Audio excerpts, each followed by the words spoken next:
Hemos llegado a este martes de la 13ª semana del tiempo ordinario. La liturgia de la palabra nos va a presentar hoy en el libro de Amós una advertencia. Ustedes son el pueblo elegido, dice Amós al pueblo de Israel, pero no han caminado por los preceptos del Señor, no han caminado en la conversión y el Señor les pedirá cuenta. Hoy Amós también nos habla a nosotros, porque somos el pueblo elegido por Dios. Hemos sido bautizados e insertados en la iglesia, el cuerpo místico de Cristo. Y nos invita siempre a la conversión, pero a veces no queremos caminar por ahí. El Señor nos invita para que recapacitemos y sigamos siempre caminando por el camino que nos lleva a la conversión. En el Evangelio de San Mateo, hoy vamos a escuchar al Señor que sube a la barca y los apóstoles también. Pero en medio del lago, atravesando ellos, empieza una tormenta que casi los ahoga.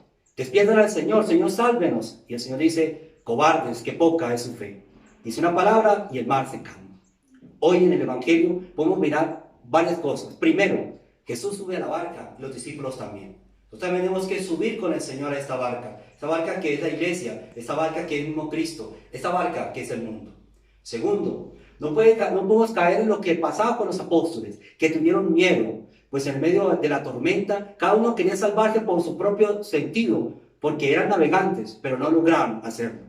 En este medio de esta pandemia, también cuántos quieren salvarse de su propio medio, quieren sobrevivir, pero olvidándose del otro. Por eso el Señor nos invita a que vivamos en comunidad. Qué poca fe tienes, qué cobardes son. Es la fe en comunidad que nos invita y nos lleva a transformar este mundo diferente. El Papa Francisco, hace unos meses atrás, hacía una oración hermosa pidiendo al Señor por esta pandemia. Y decía, todos estamos en la barca de Cristo. Sí, todos estamos. Lo correspondiente y lo diferente es que a veces podemos pasar como los apóstoles. Queremos irnos por un solo lado, olvidándonos del hermano, del necesitado. ¿Cuántas veces vivimos al lado de un vecino que ni siquiera saludamos, no sabemos la necesidad? Hoy el Señor nos invita a que nos acerquemos a Él, le preguntemos y compartamos desde nuestra propia necesidad. Que María Santísima nos ayude en este día a comprender el verdadero significado de la fe, esta fe que se vive en comunidad, esta fe que se vive en la iglesia.